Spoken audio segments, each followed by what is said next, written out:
अंग्रेज तारीख दान है, अंग्रेज है, उसका कोई ताल्लुक मेरे दीन से नहीं, लेकिन तारीख लिखने में उसने ये बात लिखी कि मैंने ऐसा जर्नेल देखा ही नहीं जैसा सलाहुद्दीन था, इसलिए कि उसके जज्बे जैसा मैंने एक भी जर्नल देखा नहीं। एक बार का वाकया लिखा है कि 12,000 की फौज थी सलाहुद्दीन के साथ, 12,000 की फौज थी सलाहुद्दीन अय्यूबी के साथ, और जिस वक्त वो मैदान में उतरा मुकाबिल में सलीबियों की तादाद 4 लाख की थी, 4 लाख की थी। 4 लाख की तादाद देखकर ना वो घबराया ना भागा, पलट कर अपनी फौज से पूछा क्या मशवरा है तुम्हारा, मुकाबिल में उतरे या नहीं उतरे। सलाहुद्दीन के लश्करी और उसके नौजवान सिपाही आम लोग नहीं थे, जज्बा जवान था। अर्ज किया है सलाहुद्दीन हमारे सिपह सालार, रसूलुल्लाह के सहाबा तादाद देखकर उतरते थे तो हम भी तादाद देख के उतरेंगे, अगर नबी के सहाबा तादाद नहीं देखते थे तो हम भी इस तादाद का कोई परवाह नहीं करेंगे। सलाहुद्दीन उनकी बातों को लेकर उतर तो पड़ा। तारीख लिखने वाला अंग्रेज आदमी है, कहता है मुकाबला कर लेना और बात होती है, लेकिन 4 लाख को तितर बितर करके रख देना तारीख की अलग बात होती है। सलाहुद्दीन के इस कारनामे के बाद वो अंग्रेज तारीखदान कहता है हमारे इलाकों में हाल ये हो गया था, हमारे यहाँ की माएँ अपने बच्चों को थपकियां देकर सुलाती थी और ये कहती थी कि बेटा सो जा नहीं तो सलाहुद्दीन आ जाए। सुभान अल्लाह, सुभान अल्लाह। ये मैं इसलिए बातें अर्ज कर रहा हूँ कि सलाहुद्दीन अय्यूबी की ताकत वो उनकी अपनी बॉडी की ताकत नहीं थी, वो ना ही किसी जगह से वर्जिश करके हासिल की हुई ताकत थी। सलाहुद्दीन की ताकत इश्क़ मुस्तफ़ा की वजह से थी, वो मोहब्बत रसूल का पैकर था। हमने तारीख में उन जवानों को देखा है जिन्होंने तारीख उलट करके रख दिया है, जिन्होंने जमीन में एक अलग परचम लहरा कर रख दिया है। आपको पता है इसी हिंदुस्तान की सरजमीन पर सबसे पहला 10,000 का लश्कर लेकर आने वाला एक जवान, अरब से सबसे पहले आने वाला मोहम्मद बिन कासिम सिर्फ 19 साल की उम्र में आया था। 19 साल की उम्र में आया था।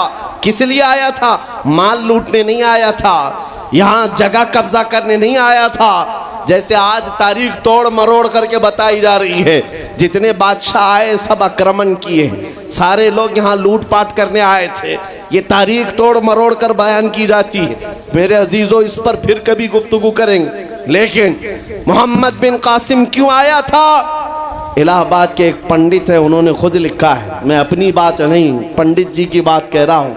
उस वक्त हालात ऐसे हो गए थे कि चंद औरतें, मुसलमान औरतें जो श्रीलंका की सरजमीन से हज के लिए जा रही थी, उस वक्त राजा दाबिर सिंह उसके कुछ गुंडों ने इन औरतों को पकड़ लिया, उनकी इज्जत लूटी, उनका माल लूटा, उनको कैदी बनाया।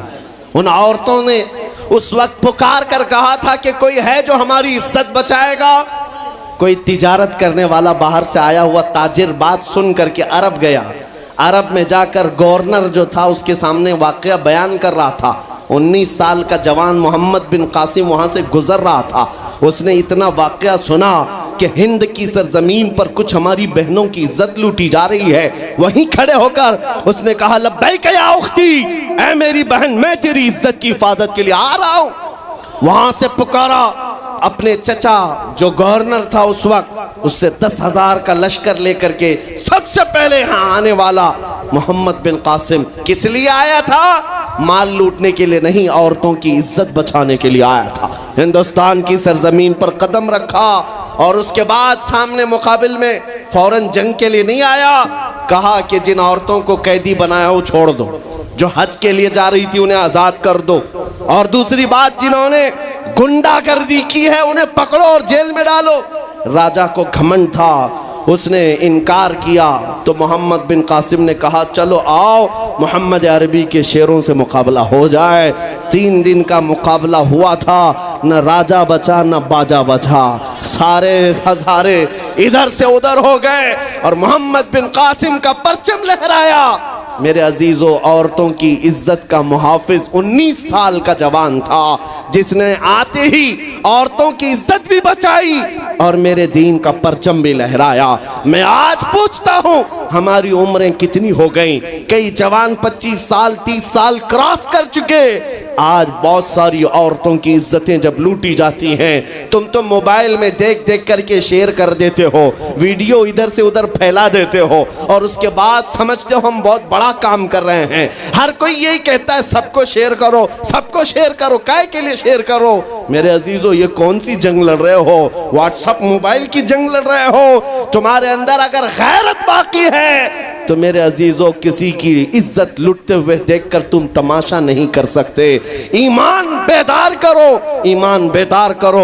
ये आज हालात क्यों आए? इमाम गजाली की एक बात मैं सुनाता हूँ। बहुत सालों पहले उस इमाम ने कहा था, 1000 साल पहले तकरीबन, उस इमाम ने कहा था जब इस उम्मत के सामने उनके रसूल की तौहीन हो रही हो और उम्मत खामोश बैठी रहे तो चंद दिन इंतजार करें, इनकी माँ और बहनों को बाजार में लाकर नीलाम किया जाएगा, इनकी माँ और बहनों की इज्जत लूटी जाएगी और ये कुछ ना कर सकेंगे, इनके बच्चों को मारा जाएगा और ये कुछ ना कर सकेंगे। मैं आज महसूस कर रहा हूँ हुजूर की गुस्ताखी पर और तौहीन पर खामोश रहने का नतीजा ये है कि अब हमारे घर भी सलामत नहीं रहेंगे।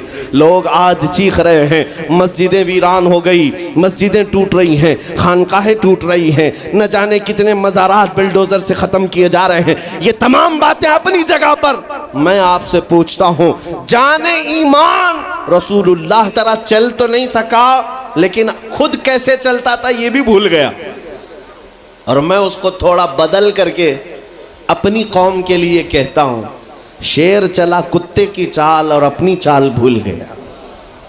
अल्लाह ने तुम्हें मोहम्मद अरबी का शेर बनाकर पैदा किया। हकीकी बात है ये मेरे अजीजों, हकीकी बात है। एक जिनके यहाँ कीड़े बहुत ज़्यादा होते हैं वो मेरे साथ छेड़खानी कर रहे थे। 2 दिन कबल की बात है, मैंने किसी जगह तकरीर किया तो मुझे छेड़खानी कर रहे थे। हमारे दीन से कोई ताल्लुक़ नहीं। मैंने किसी छोटे दज्जाल के बारे में कहा तो उन्हें बड़ी लग गई थी। आज की तकरीर फिर वो सुन रहा होगा। साहब मैं कहता हूँ, मुझे उन्होंने मैसेज में कहा है, गोश्त खोर मौलाना, गोश्त खोर मौलाना, गोश्त खाते हैं और स्टेजों पर चिल्लाते हैं। मैंने जवाब में कहा, अल्लाह का बड़ा शुक्र है गोबर खोर तो नहीं है, अल्लाह का बड़ा शुक्र है हम गोबर को कोहे नूर कहने वाले तो नहीं हैं। अल्लाह ने दूध पीने वाली कौम में पैदा किया है, पेशाब पीने वाली में नहीं। नारे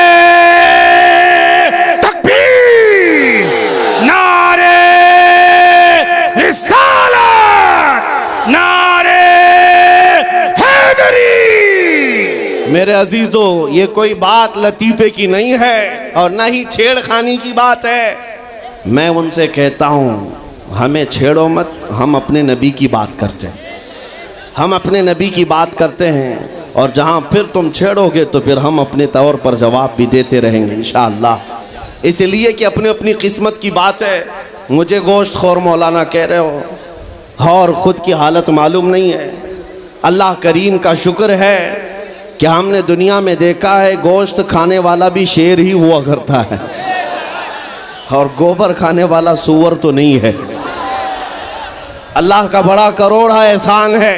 मैं उन बातों में नहीं आ रहा, लेकिन एक बात ज़रूर कहना चाहता हूँ, सुनियो एक बात, कि दुनिया 1000 ताने दे, हमें फ़र्क नहीं पड़ना चाहिए, अपने नबी के अखलाक को खुल कर कहना है।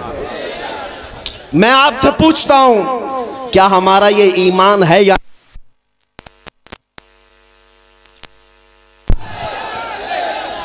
हेलो हेलो, हमारा ये ईमान है या नहीं कि मेरा खुदा सच्चा है, बेशक हमारा नबी सच्चा है, हमारा दीन सच्चा है, कुरान सच्चा है। जब तुम्हारा यकीन है कि मेरा खुदा सच्चा, मेरा दीन सच्चा, मेरा कुरान सच्चा, मेरा नबी सच्चा, तो फिर मेरे अजीजों सर झुकाकर नहीं, सर उठाकर जियो। बेशक सुभान अल्लाह। और तुम्हें हुजूर अकरम सल्लल्लाहु ताला अलैहि वसल्लम के अखलाक पर कभी शर्म नहीं आनी चाहिए।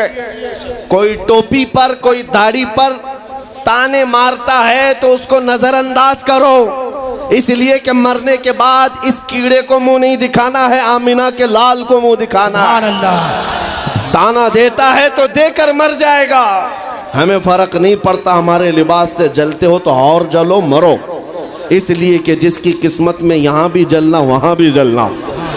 और अल्हम्दुलिल्लाह सुन्नियों की किस्मत में यहाँ भी खुशियाँ हैं, वहाँ भी खुशियाँ। हम यहाँ पर हुजूर पाक का जिक्र कर रहे हैं और खुशहाल हैं, अल्हम्दुलिल्लाह खुशहाल हैं, इसलिए कि मुझे पता है हमारी हैसियत क्या है।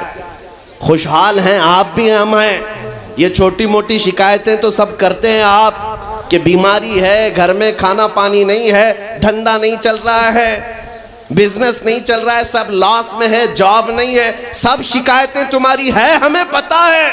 मेरे अजीजों, हम तो बार बार ये रोना रोते हैं, हम बड़ी कमज़ोर कौम हैं, हम बड़ी कमज़ोर कौम हैं, हम बड़ी कमज़ोर कौम हैं। लेकिन मीडिया के दज्जाली कुत्ते बार बार भौंक भौंक कर बताते हैं तुम कुछ हो, तुम कमज़ोर नहीं हो। 24 घंटे हम पर डिबेट होता है कि नहीं होता है? कुल मिलाकर हम पर ही डिबेट। अरे मियाँ, यहाँ तो इलेक्शन भी कैंपेनिंग के लिए हम हैं, हमारे मुद्दे को लेकर के ही सबको लड़ाना है, सबके दरमियान। मैं आपसे ये कहता हूँ, ये बातें यूं ही नहीं, वो बार बार तुम्हें भौंक कर बता रहे हैं तुम कुछ हो, लेकिन तुम कहते हो नहीं मैं कुछ नहीं हूं, हम कमजोर हैं, वो कहते हैं नहीं कमजोर नहीं, तुम कुछ हो।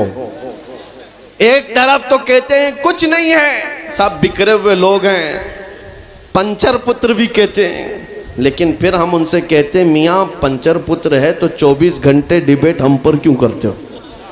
डर किस बात का है? किस बात का डर है? क्या दूसरी और कौमें नहीं हैं जिसको निशाना बनाओगे? अरे 70 कौमें मौजूद हैं, लेकिन हमें पता है तुम्हारी आंखों में अगर कोई चुभता है तो गुलाम मुस्तफ़ा ही है, इसलिए कि उन्हें भी तारीख पता है। ये अगर निकल पड़े हैं सहरा से बगैर चप्पल के, पैबंद लगे कपड़ों से, तो कैसर और किसरा को भी धूल चटा सकते हैं।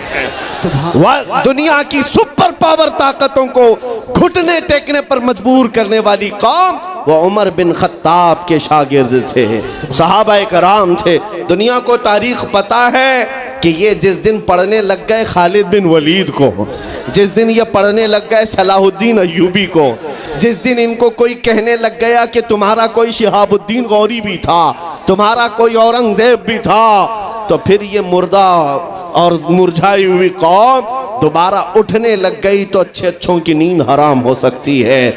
इसीलिए कहा जाता है मुसलमानों के मोहल्ले में नशा बांटो, मुसलमानों को नशा करवाओ, नशा बेचने वाले यही, नशा करने वाले यही, इसलिए कि ये जब तक नशा में रहेंगे हम सुकून से रहेंगे, और जिस दिन ये उठ गए तो दूसरों के सुकून के लाले पड़ जाएंगे। इसलिए मेरे अजीजों, मैं तुम्हें बेदार करने के लिए आया हूं और दुनिया की नजरों में खटकता रहूंगा, लेकिन मेरे पास जितना भी वक्त मौजूद है मैं खामोश नहीं रहूंगा इंशाअल्लाह अज़ीज़। कल को भी अगर मेरी फांसी हो जाए मुझे इस बात की परवाह नहीं है, दुनिया से जाएंगे, हमारे एक के मर जाने के बाद उन कुत्तों से कहता हूं कि इसको ये मत समझ लेना कि इस्लाम खत्म हो जाएगा, मुझ जैसे 1000 कट भी जाएं तब भी हम नारा यही लगाएंगे, इस्लाम जिंदा होता है हर करबला के बाद। नारे तकबीर, नारे रिसालत, शहंशाह खिताबत, शेरे हिंदुस्तान सलमान मुफ्ती सलमान हजारी साहब किबला। सुभान अल्लाह, सुभान अल्लाह। मेरे अजीजों, बात आज ईमान की है। मैंने आज तक किसी तकरीर में किसी को असलहा उठाने की बात नहीं की, मैंने कभी किसी को बंदूक बारूद चाकू तलवार की बात नहीं की, और ना ही हमें जरूरत है। मेरे अजीजों, हम तो चाहते हैं कि तुम इश्क रसूल का जामा पहन लो, हुजूर की मोहब्बत का लिबास पहन लो। मेरे अजीजों, चाकू ब्लेड भी उठाने की जरूरत नहीं, तुम्हारे चलते फिरते देखकर कितने कीड़े फना हो जाए। हाँ, सिर्फ तुम्हारी चलत फिरत से कई कुत्ते नालियों में मर जाएं। सबको समझ में आती है बात। और जिन लोगों ने मुझसे पूछा था बार बार आप कुत्ते किसको कहते हैं, मैंने कहा कोई सुन्नी मुझसे पूछा ही नहीं,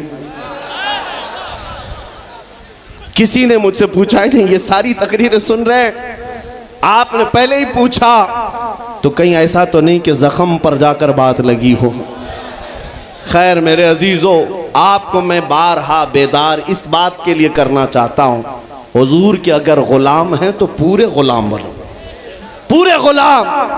आज के दिन अगर एक नौजवान भी ये अहद कर लिया कि मैंने अपनी मर्जी से बहुत जिंदगी गुजारी है, अपनी लाइफ में बहुत इंजॉय किया है, लेकिन आज के दिन से ये तय करूंगा कि जीऊंगा तो मेरे नबी की मर्जी से जीऊंगा, जिसने भी तय कर लिया, मैं समझता हूं कि ये जलसा वसूल हो गया, हुजूर के कदमों में पहुंच गया।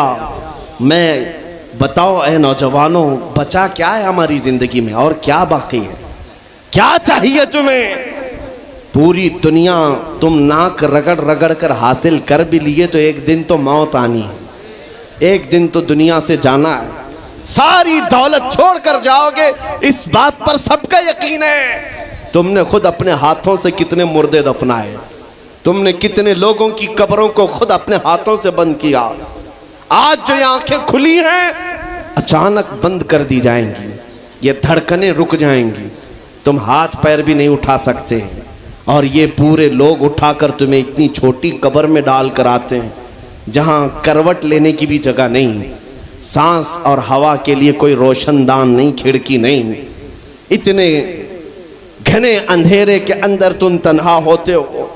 उस कब्र के मुतालिक सोचो, वहां मुनकर नकीर जिसके बारे में पूछ रहे होंगे वो ताजदार मदीना की जात होगी। हुजूर के बारे में तुमसे पूछा जा रहा है कि तुम उनके बारे में क्या कहते थे। इसलिए सुन्नियों, आज ही हम तैयारी क्यों ना कर लें कि कल को कब्र में हमसे फरिश्ते पूछें इनके बारे में क्या कहते थे, तो वहां पुकार कर नकीरैन से कहना तुम पूछ रहे हो इनके बारे में क्या कहते थे, अरे मर के पहुंचा हूं यहां इस दिलरुबा के वास्ते। सुभान अल्लाह, सुभान अल्लाह। मर के पहुंचा हूं यहां इस दिलरुबा के वास्ते, है शबे गौर भी उसी गुल से मुलाकात की रात। अजीजा ने गिरामी वकार, आज ले उनकी पनाह, आज मदद मांग उनसे, कल न मानेंगे कयामत में अगर मान गया। सिर्फ मैं तुम्हारे उन अखलाक की बात कर रहा हूँ, बड़े दर्द दिल से कह रहा हूँ।